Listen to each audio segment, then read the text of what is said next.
my first question is, I raised this question in the slides as well. Why is this, why the occupancy costs are so high? And that's the normal perennial complaint of restaurant owners. From your developer side, what do you think about occupancy cost as a metric? And what messages would you like to give to the restaurant owners? Good evening, everyone. My exposure to real estate and retail real estate, and especially to F&B, is limited to Select City Walk, which is doing a decent business in mall sector. We agree that the real estate costs are very, very high. When we picked up this plot, it was one of the highest value plot, and then to build the cost and then the operational costs are too high.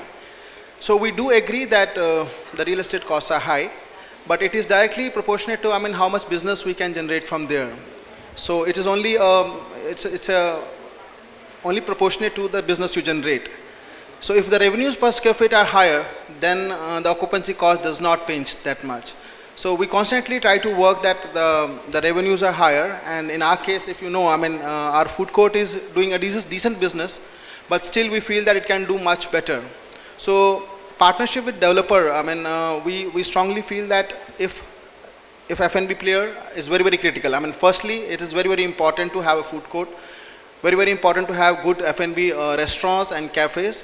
Fine dining, we are not very sure, because we feel that fine dining starts working after when the mall is about to close down. So we are not very certain that how well fine dining restaurants will do in a mall.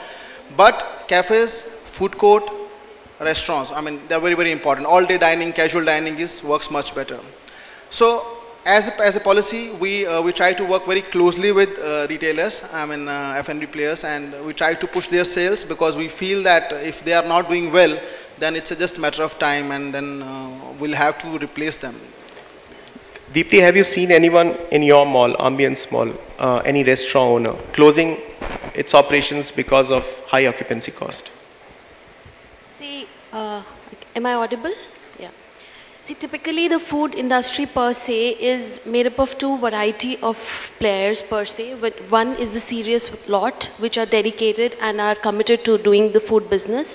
While we see an upsurge of a lot of fly-by-night operators who are typically wanting to be in the business without realizing the story behind it. They just see the glamour, they want to be in it, but they are completely unaware of the nuances of handling a complete setup. So we at the mall level, I'm sure this is a standard practice for all other malls, we are very careful of sorting the serious and the non-serious, and then we allow them occupancy in the mall. Given this fact, if you do a study, if you do a good homework, then the rate of people vacating the mall is really not very high. Of course, I have personally seen a lot of people come in this business, do very well, while some have not been able to do so well. So in our case, in the case of Ambience, I would say there have been vacations, but really fractional. Yogeshwar, would you reckon or would you recommend a person who's entering a restaurant business to look for a mall as a starting point versus a standalone restaurant, sort of location in high street? Definitely, I will recommend mall, because I personally feel that standalone restaurants are doing well, but they have to be really thought after. The format has to be really good. Consistency in your business is, consistency is the game. If the consistency is not there, then people will not come back. And in Delhi, especially, if restaurants open and they close at the same speed. So mall definitely has advantage that there are people inside the mall, and they come for shopping for various other reasons, and they end up eating also. So I will prefer definitely mall over any other. But how do there's another issue that has been debated, that in a mall you become part of many, and it does not offer a lot of legroom to differentiate yourself as a restaurant. How do you overcome this debate? How do you overcome this issue with restaurant owners? I personally speaking that this shopping and food goes hand in hand. Cinema and food goes hand in hand. So having a restaurant or a casual dining place in a mall is definitely a win-win situation. So would this template play out across all types of restaurant owners? So let's say you mentioned quick service. Except fine dining. I mean, there's a lot of planning required for the mall also. I mean, there's a lot of homework required for the developer before they set out leasing. Because, I mean, the categories have to be chosen very carefully. There should not be cannibalization beyond a point. Cafes have to be placed strategically. So there's a lot of homework plan. I mean, you have to have exhaust requirements in place. You can't just convert any shop into food retail. There has to be enough water, gas, and all. There are a lot of services required behind. So you have to have a lot of planning, detailed planning before you set out for leasing. Once you have done leasing, then it becomes very difficult to correct. We also face this situation. But fine dining restaurants, we are still not sure. We debated this from last 5 years. CityWalk is operational from last 5 years. We kept a space vacant for 3.5 years and looking for the relevant category. And finally, it's a news in the market that from the stable of Buddha Bar France, B Bar, their new brand B Bar, is slated to open now in next week. It's a very large restaurant, 310-seater restaurant. First time they have decided to come to a mall. Generally they prefer 5-star locations or hotels or standalone locations. So we're very positive, but at the same time we also know that running a restaurant of 310-seater consecutively for 6-7 year long period is a challenge in Delhi. Till date it is a challenge. So we are putting our weight behind as a mall developer and we're trying to succeed. So, and Deepti, what is your take on this concept of fine dining? I see a lot of fine dining restaurants being a success story in your mall. Times are changing. There was a time when people would not dress up and feel comfortable in a mall. However, now we see more and more people.